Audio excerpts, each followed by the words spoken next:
Hi everyone, it's Christy LeMire here with Taylor Kloss, and we are excited to be wrapping up our work-life webinar series with the last topic, which is I Promise I'm Listening, which is all about being more present, showing up more present in all areas of your life, and healthy stress management techniques. So we're very excited about this topic because we think it's so important. But first, we just want to let you know a little bit about ourselves. Taylor, would you like to introduce yourself? Sure. Hey, everyone. Taylor here. Thanks for joining us for our third webinar.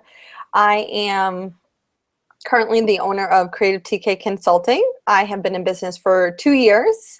Before that, I was previously working in marketing and sales for the world's largest live family entertainment company. And, there I think it was in my current job and my previous job, it was a lot about managing work-life balance. And Christy and I have come together, and she has had a similar previous life before becoming an entrepreneur, and we really bonded over this and decided we wanted to create a community about bringing women together and discussing how to handle work life and all the challenges we get. So I'm happy to be here and be a part of this. Thank you. So like I said, I'm Christy LeMire. I am the owner of Christy LeMire Wellness, and I work with individuals to all around their health and wellness. So I coach them on healthy eating, healthy exercise, all individualized to them as personally, and also working with people to find more balance in their lives through their relationships, their careers, their spirituality. I look at things in a holistic sense, that each area of our lives are affecting our health beyond just food. So coming back to our presentation,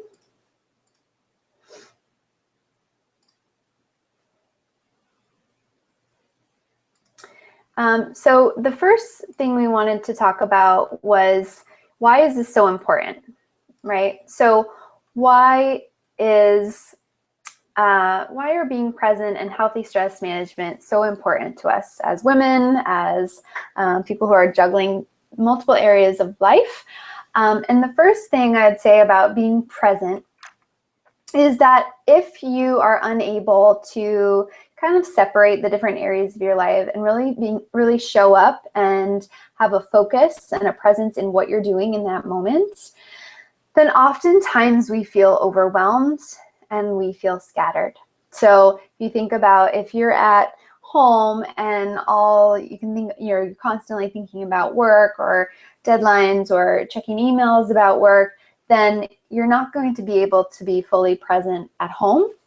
Same goes for when you are at work. If you're allowing all the other areas of your life to be constantly on your mind, then it's hard to do your best at work. It's hard to be present. But in this overall sense, not being able to have that separation and having everything bleed together really makes for, like I said, that overwhelmed feeling and that feeling of having to juggle too many things and be scattered. So today we're going to talk about some simple techniques in order to be more present in each moment and to manage stress, because oftentimes we're creating a little bit more of a hectic day or a little bit more drama in our lives than actually needs to be there. So just want you to kind of sit with that thought for a moment. And there's nothing negative about that. It's not a judgment. It's just more about to be able to take a step back and say, by not being able to stay present in each part of my life, am I creating more of a storm in each of my days than really is necessary? The second part of this is the stress management. So why is that so important? So from a health and wellness perspective, I've found, through working with all of my clients and research and all that, I found that stress is such, a number one leading cause in health issues, in illness, in mental health issues. Stress, we all say, oh, it's just stress, but we chalk it up to stress, but it's actually such a valid concern But stress is a part of life. I don't want you to think that like, oh, if I have any stress in my life, it's not normal. Stress is a part of life. It's normal. It's good that we have this stress response to things because that serves us well in certain situations.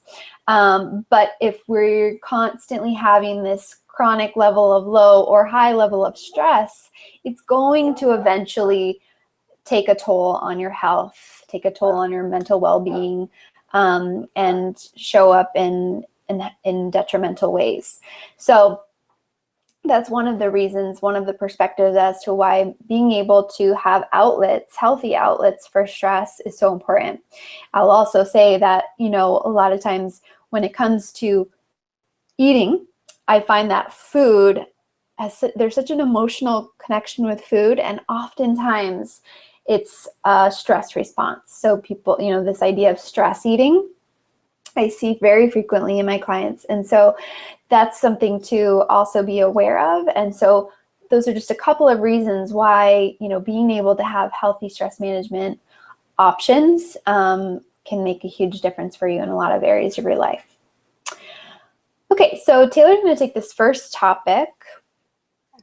And, to add Christy onto stress and how it can come out, it's interesting this past summer between planning a wedding, renovating a 2-family house, and running a business, I have had a lot of dizziness, and it started in the beginning of June, and I didn't know what it was. And as I get closer to the wedding, actually my stress is really going down, and the house is, we still having a working bathroom, and the dizziness is starting to go away. And my mother has said to me the whole time, I really think it's stress. I really think it's stress. But it's interesting because it's probably the most stressful time of my life, at least up to my age now. And, it's come out in a really weird way that it's never happened to me before.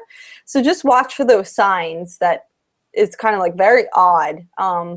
So I just wanted to share that. I'm not sure if anyone out there has had a similar experience, but it's strange. Yeah, I think that's such a great example to bring up. And just to add to that, I do see that a lot as well. I had one client who came to me where she didn't even realize that she had this stress going on in her life. She knew there were some events that were, challenging, and they were actually pretty big challenges, but she was able to somehow kind of push all that down and just power through.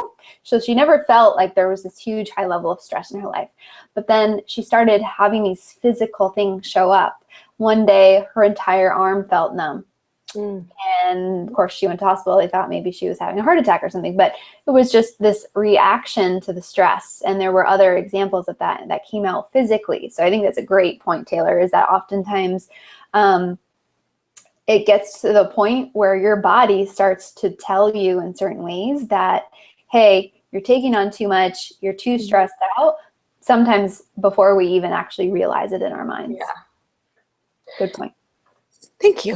So, okay, moving forward, separating work and personal time, and revisit boundaries. So we've definitely talked about this in our first 2 webinars. We really wanted to enhance on this a little bit more and just reiterate really why it's so important that you separate your work time and your personal time, and why it's going to be more stress relieving to be present in both, right? Yeah. Christy, do you want to go to the next slide? Yes. Thank you. So I think the first point we want you to take away with is put down your cell phone, put down the technology, and be in the moment. I can't tell you how many times I go to dinner with people or am out with someone, and you're telling a story, and you can just see they're like glancing at their phone, they're looking at it, and like, I get it. I'm not going to say I'm perfect and I haven't done it before, because I have, and I really, really try hard not to do it. And it's a practice, but it's just it's one of my pet peeves. It's really rude, and you're not listening. Like, you might say, oh yeah, I'm listening to you, but you're looking at Facebook. It's just one of those things that put down your phone and be present and be in that moment with people. Even at work, if you go into a meeting and you're constantly looking at your phone, what does that tell the people that you're having that meeting with? It's just disrespectful.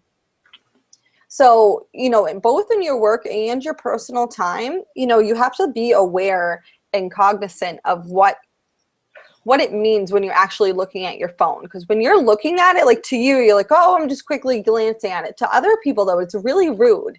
And it's a sign that you're not listening. It's setting up this big red flag, like they could care less about what I'm saying. So just try to practice that. Again, no one's perfect. I'm not perfect, but really trying to practice that and be present just with your cell phone is so important. I think the next tip is committing to your work hours. What do we mean by this? So if you're at work, we have normal work days, 8 hours. If you are truly present for 8 to 7 hours at your job, and obviously you're taking breaks and mental breaks, which we've talked about, but you're not sitting at the water cooler all day talking to people, gossiping, looking on Facebook. If you really take that time and allocate it to getting work done, you're going to find that you're going to be less stressed later on when you go home and when you're supposed to have that me time or that time with your family. So really committing to the time at work is important, and working on those projects that you have due and trying not to procrastinate and practice those steps is going to make a big difference in your stress level. And last one is just really listen, and that comes with putting down your phone, being involved at work, being involved at home, and just like be present, ask questions. A lot of times people are I don't know what the percentage is, but it's very small of the percentage of people who are actually listening to you. So when and this takes practice. So when you're sitting talking with someone, really try to listen to them and don't just think like, oh, like, what's the next question or what's something that I can follow up with? Like probe them with questions, be interested. And they'll return the favor. And it's something that it's really important, and especially like in your personal life, if it's something that you can bring to the table and really be present and really listen, it's hard to do. It's really a challenge to do. You don't think it would be, but it is. So just practice by asking questions, and don't be thinking about what's the next thing that you can say. You're listening to someone else right now, and really listen to what they say. I think those are my biggest tips on this. I don't know if you have anything to add, Christy. I think they're all really great. And I just to sort of in a more general sense, the idea of like thinking about your life and how to create more rich experiences in your life, how to have more quality time in whatever it is that you're doing. So I think that, one thing that I remember looking back as too is like, there was a time in my career in entertainment that I just felt like I was miserable. And I had this attitude of showing up that like, I hate my job, so every day I show up is going to suck, right? Mm-hmm. And, it's just like, I don't care about this. I don't want to be here. So, I'm just going to be unhappy all day, no matter what comes my way. And that's, having that attitude, I think created this experience of me just, distracting myself as much as possible, not being fully present, thinking about all the negative things. But,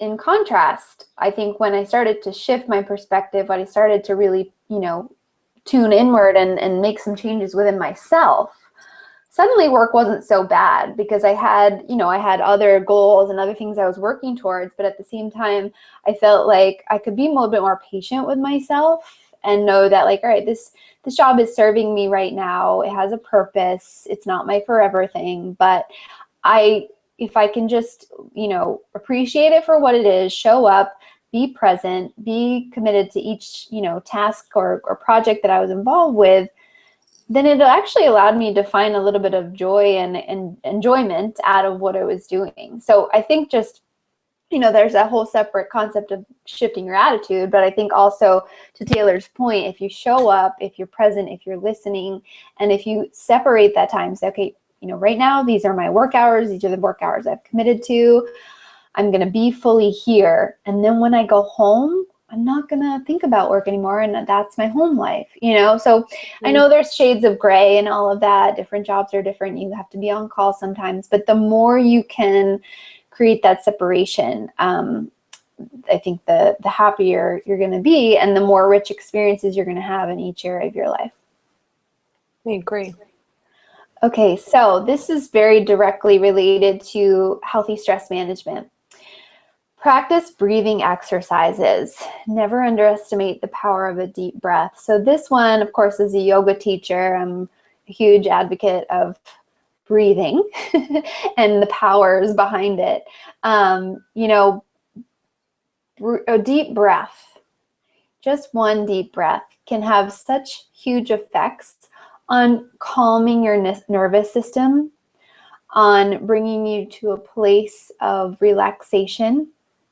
And there's a lot of physiological reasons for that that we won't go into today, but just considering moments of deep breathing that can, you know, not only have an immediate effect. So if you're having an extremely stressful day or you're in an extremely stressful situation and you need an outlet for that stress, this is like the easiest thing you can do. You don't need any tools. You don't need to be in any particular place. You always have control over taking some breaths.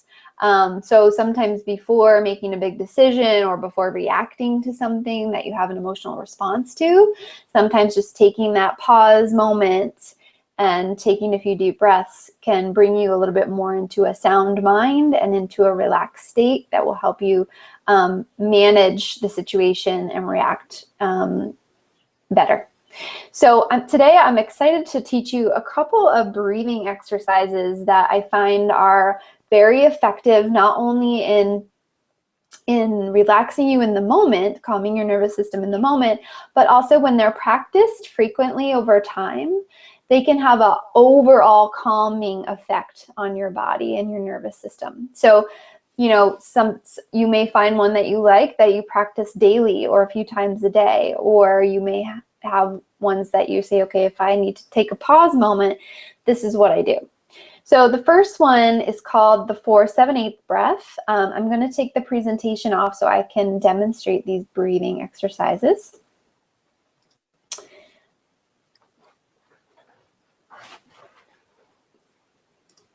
So the first breathing exercise is, like I said, the 4-7-8 breath.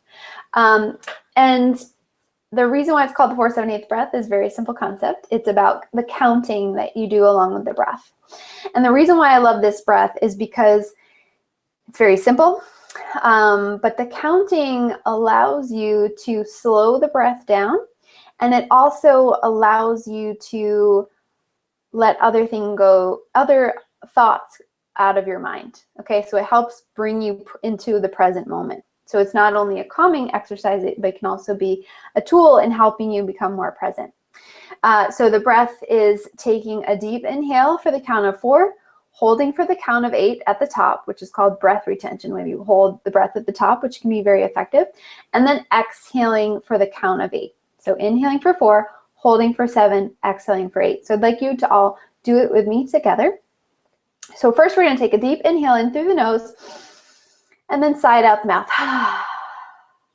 And then on your inhale for 1, 2, 3, 4, hold for 1, 2, 3, 4, 5, 6, 7.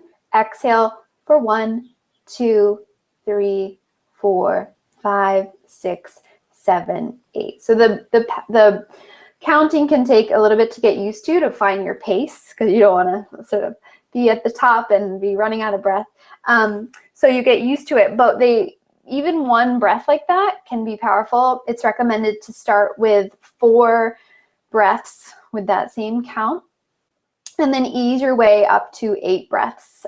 So that's sort of when you want to use this as a preventative technique or a way to calm your nervous system, expand your breath. Breathing exercise, as a side note, can actually be very effective for anyone who's working on exercising and endurance, like marathon runners, swimmers, anyone who needs to be able to really have a handle on their breath. I went on a surf and yoga retreat once with my husband, and it was amazing, having been doing yoga for a few years and really doing a lot of breathing exercises, how much more, it wasn't that I was any stronger or any more in shape than my husband, but because I had been working on this breathing, I was able to stay out there surfing for probably an extra hour more than he was, because my breath, my lung capacity had grown so much. So just as a side note, it's, you know, a lot of benefits to breathing. So yeah, so working up to that 8 breaths. So that might be something that you do in the shower in the morning. It might be something you do while you're laying in bed before you get up or before you go to sleep. It might be something you do in the car as a preventative method. And then as a sort of, you know, a tool to use in the moment when you're having a very stressful moment. You know, any amount of breaths. If you can do 8, great. If you can only do 1, you can do 4, whatever it is. And this is also a great breathing exercise to do right before you eat, because it allows you to bring yourself into a more calm, relaxed state, which will help with digestion and absorption of your food. That's a whole nother topic that I could go into, but just another reason behind it. Okay, the second breathing exercise is called the alternate nostril breathing. So basically you are breathing through one nostril and then exhaling through the other. So it's, you take your ring finger and your thumb on either side of your nostrils, and then you breathe in through one side, switch, and exhale through the other side. And then you breathe back in that same side, exhale the opposite side. So this breathing exercise really helps you slow down the breath. Also very calming. And it's also very interesting. It actually helps shift things in your sinuses. It helps shift things in your brain. So you may notice after you do a few of these breaths that suddenly, you know, after like say 30 to 60 seconds, you may notice that one side was clear and now the other side is clearer. So it's a way of kind of shifting the energy in those areas as well. The third breathing exercise is called Viloma breath. It's also known as a 3-part breath. And I love this breathing exercise because it really brings the focus to breathing into different areas of your body, which can be very effective. The deeper that you breathe, the more expansive that you breathe in your body, sometimes the greater effects it has. So we often, in our day-to-day, when we're not really thinking about our breathing, we tend to breathe, you know, with short breaths, and we only really breathe into the top of our chest, and we don't allow for expansive breath through the body. So this breath really brings awareness to where the breath is going in your body. So you're going to start by taking an inhale, and you're going to pause the breath at your throat, your chest, and then your belly. Sometimes people also do it from your chest, your ribs, and your belly, which let's do that one today, because I think that really helps, you know, bring the focus to expanding your ribs as well. And bringing that breath out through the rib cage, not only to the sides, but through your upper back as well. Okay, so again, let's always start with a deep inhale through the nose, a sigh out the mouth, and then we're gonna inhale, pause at the chest, continue the breath expanding into the ribs, and then into the belly, and then exhaling from the belly, releasing it through the ribs, releasing it through the chest. Again, inhale to your chest, your ribs, your belly, and then exhale from your belly, your ribs, and your chest. So you could do any amount of those breaths. With any of these breathing exercises, you don't want to do it for too long, because eventually, you know, that with the breath retention, you could get slightly lightheaded. So just start with like 4 breaths for each of them, and then you know, can work your way up from there to make sure that your body's not going to have any kind of reaction that would make you lightheaded. Although with the alternate nostril breathing, you want to do it for a little bit longer so it has time to move the energy around. So I would start with 30 seconds, go up to 60 seconds, and then from there. Okay, so I hope those breathing exercises are helpful for you, and I really encourage you to use those as healthy stress outlets and prevention. So I'm going to start the presentation again and start to discuss gentle exercise. All right, so sharing my screen. Taylor, can you see the screen? I sure can. All right, great. Okay, so next topic, incorporating gentle exercises. Keep balance by finding relaxing, low-impact forms of exercise. Okay, so a few examples. Yoga and stretching, walking, riding your bike. These are all examples of sort of more gentle and relaxing exercise. Now, I mentioned in last week's webinar the effects that high impact, high energy exercise can have on your body. For some people, it's really great. You know, if you're someone who's more relaxed in general, more sluggish, more lazy, like sometimes those more high impact exercise can bring you out of that funk and energize you, help raise your cortisol levels. But for many of people who are experiencing a high level of stress or chronic level of low stress, then you're already pumping out a lot of cortisol, and which is affecting your adrenal system, which is the hormonal system that helps you manage stress. So it's not to say that you can't still run, you can't still do aerobics or whatever it is kind of high impact exercise, but to be able to balance that out with this more low impact, gentle, relaxing forms of exercise that are going to help lower your cortisol levels and bring that stress management system back into balance. So like things like yoga, of course, if you can make it to a yoga class, fantastic. But if that just doesn't fit into your schedule, or you're intimidated by that, or whatever the reason may be, then just doing some gentle, some stretching at home. And there's so many great online or on demand, free yoga videos, stretching, exercises that you can find and watch and follow along with if you like. And once you know a few of these great stretches that you like, even just like taking a few moments, whether it's at home, you take 15 to 30 minutes to do a little routine, or if it's just sitting at your desk, we oftentimes sit at our desk for hours and hours throughout the day. Just taking a moment, like every hour, to stand up, bend from side to side, lean over, touch your toes, roll your neck from side to side, things like that. Just, roll your shoulders up and back. Just that little bit of gentle movement can help you tune back into your body, kind of let go of some of the tension, and kind of reset your mindset as well.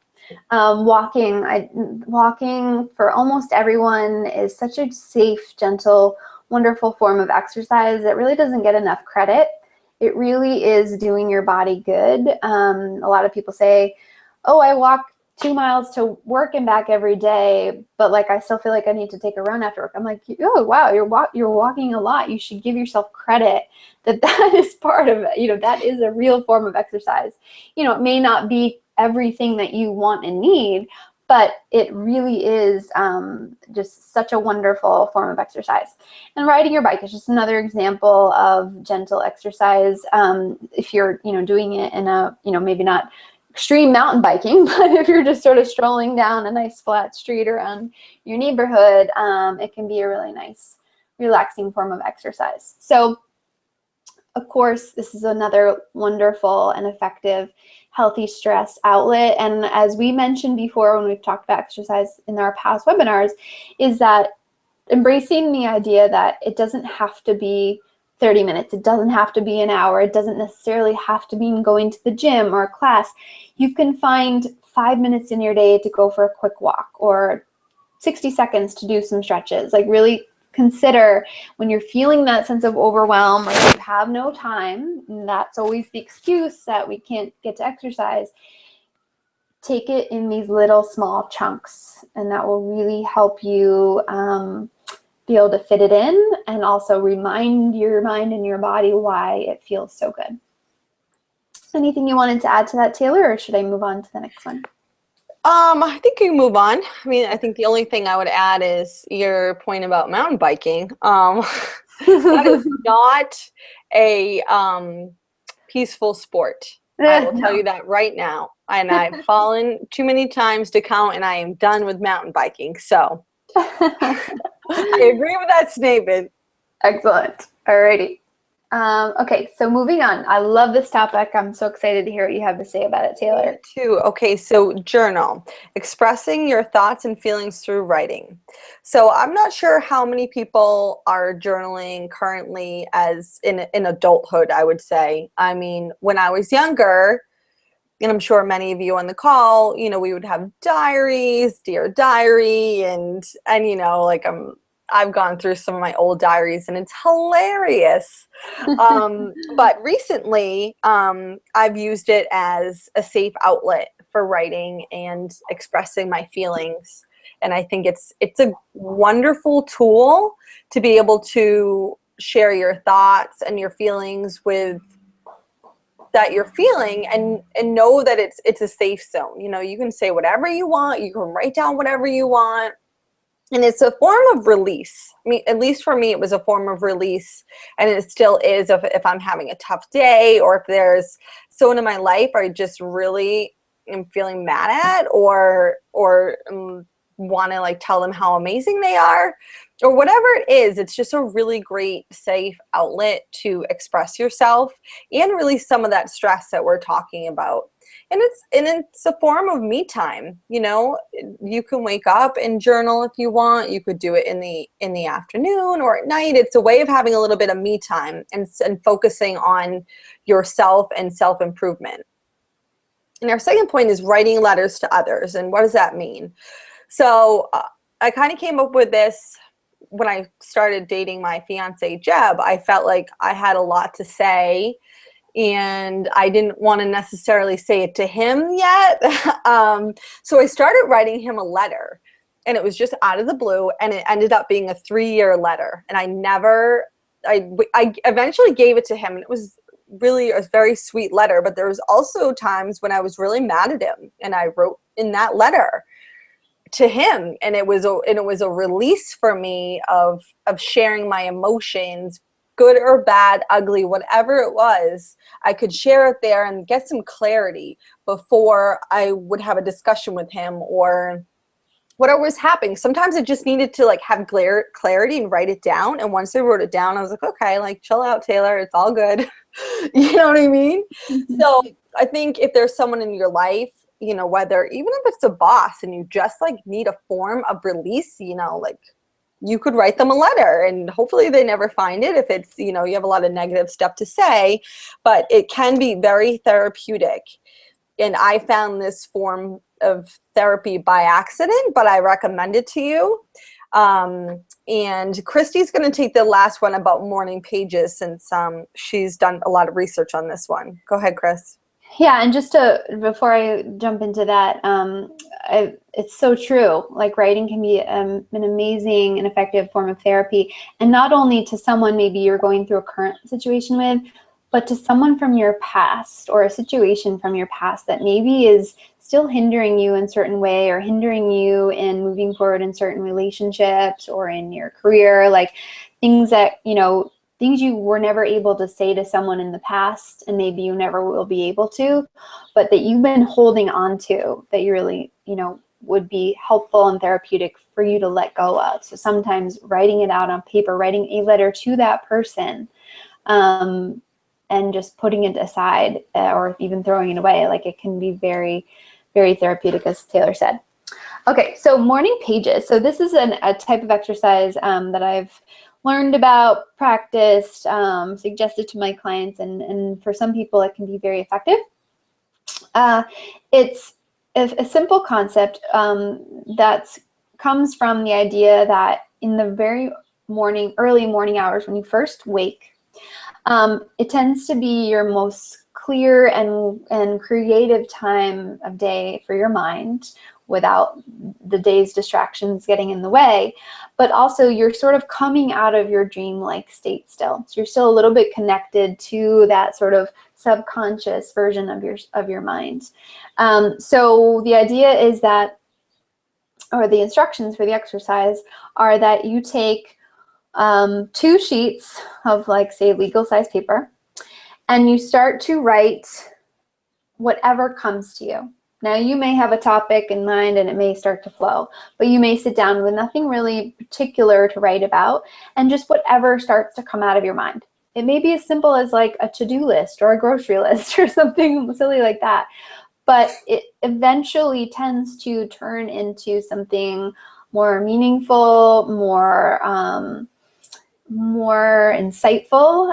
Oftentimes people find that they really get clarity around certain decisions that they have to make. It helps them make certain decisions or helps them tune into some thoughts and feelings that they couldn't quite understand otherwise. So basically you take the 2 sheets of paper and you're supposed to write 3 full pages. So you write on the first side of the first sheet, on the back side of the other sheet, and then on the first side of the second sheet. So it's 3 full, pages, and it's just whatever words fill those pages. It doesn't matter. It's not something you need to share with anyone else. It's not even something that you have to go back and read, but that practice of doing that can be very effective for certain people and can be an outlet for thoughts and feelings that can create stress. And it can really help you sort of organize thoughts in your minds, gain clarity, and start your day in a much more grounded place. So if you want to learn more about that, just Google morning pages. It should be easily available on the internet.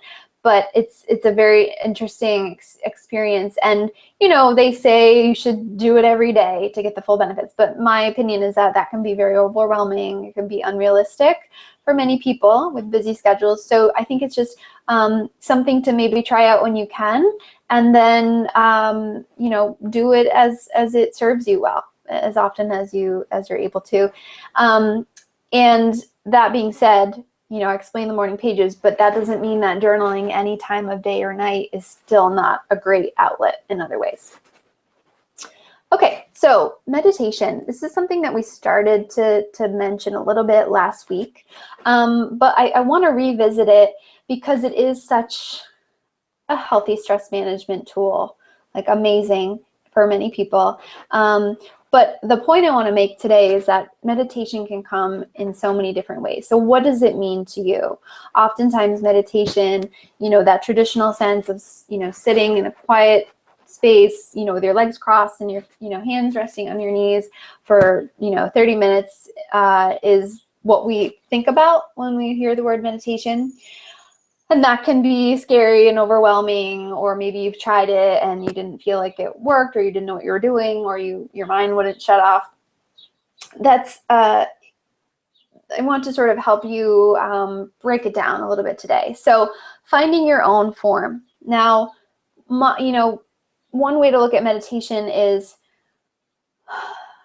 a moment where you are feeling a little bit more relaxed, a little bit more grounded, a little bit more at peace, and a little bit more connected to your inner self, and maybe eventually some kind of higher power or spirituality if it comes to that. Now, that could mean something. You may find meditation in nature, going for walks. You may find it by looking out at the ocean, looking up at a beautiful tree, like, seeing an animal, like anything that, really sort of brings you into that present moment, relaxes you and makes you feel connected and at peace in some way. So you should consider what areas of your life you may find these moments of a meditative experience that you can recognize. And then once you recognize what those moments are, considering how you might be able to bring more of those moments into your life and into each of your days. Okay, so another option for considering meditation is a guided meditation. So I think oftentimes this is really helpful for people who are intimidated by the concept or who feel like they've tried it and they can't figure it out. Guided meditation meaning that you are being guided by, say, an audio or a video of someone leading you through a meditative experience. And there's a million different options online. There's apps, there's videos, all of those things. There's CDs that you can try, and a lot of them have particular themes and topics that you might connect with. But I've certainly found this way to be this option to be great for, like, when you especially if you're in a really stressed out state and it's hard for you to bring yourself into that more relaxed state, having someone guide you through it can really be very effective. And oftentimes this happens in a traditional yoga class. So if you're going to a yoga class, you may get both of those experiences along with the exercise. Along with the exercise and along with the breathing. So going to a yoga class sort of incorporates all of these things that we're talking about. Of course, as a yoga teacher, I'm a big fan, but just, if you're looking for ways to have help in finding each of these areas in your life, that might be a great option. Number 3, gratitude meditation. And I know I mentioned it last week, but just as a reminder, because I think this is such a simple and effective way to uplift your spirits and calm you down in any situation, is just taking those few moments to consider what you're thankful for and what's going well in your life. Embracing the positivity that's going on around you. Okay, so Taylor.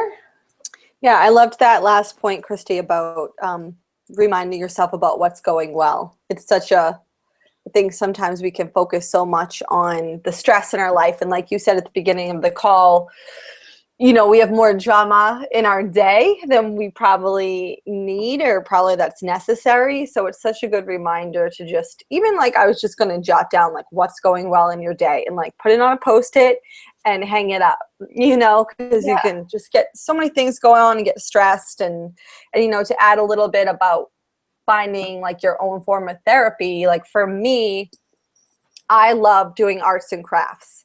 And I find that when I'm doing them, I am seriously doing them and I'm not thinking about anything else. And for me, that's like a great therapy of when you can be involved so deeply in something that you're not thinking about you're not worrying about anything or, what's going on at work tomorrow.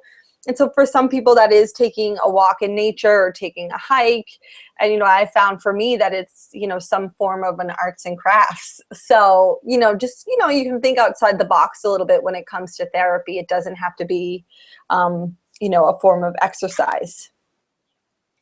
So anyways, okay, great points. So our last topic here is, take action. And we talk about this every week. What action steps can you take, whether big or small, to make a difference? And, writing them down, so maybe here we talked about this week journaling. So maybe you put a sheet of paper next to your bed and you wake up and you try to write down a few things in the morning and see if that makes a difference in your life and stress level. And the same with, you could, just keep reminding yourself about what it means to other people when you're on your cell phone and what, put yourself in their shoes. Like, you don't like when people aren't listening to you. Well, they probably feel the same way. So just taking steps to better yourself and, be finding like a more present state in both work and in your personal life is important. So great. Yeah, and I hope that these tips have been helpful for you all today and that you do feel like there's at least one action item that you've been inspired or an insight that you can take with you today that will be helpful in finding that work-life balance that we're all seeking. So today does complete the last of our 3-series webinar series. And so we wanted to let you know that we will be back. We will be sharing another webinar series soon, and we'll be in touch with the date and the content. But the concept of the next webinar series will be around tapping into your entrepreneurial spirit. So Taylor and I have both taken the leap to start our own businesses. That may or may not be a goal of yours, but even if it's not, I think that you'll really get a lot out of these, the tips that will be in the discussion and, the community that we'll be bringing together in that area. And if you are someone who's either starting out by, becoming an entrepreneur or are starting your own business, or you've always wanted to, but you've been a little bit afraid, we're going to be really helping you look at, tapping into that entrepreneurial spirit, considering it, what you might do, where you might go with it, and giving you some tangible tools on getting started, that early phases of that. So we hope that you will join us and that you will invite your friends, family, coworkers, anyone who you think will be inspired by it, because that's what we're here for. We're here to really spread the love, help people become inspired and help people find more balance in their lives. So thank you all for joining, and please stay in touch. Feel free to watch the replay and share the replay with anyone who you think might be interested. Thanks, everyone.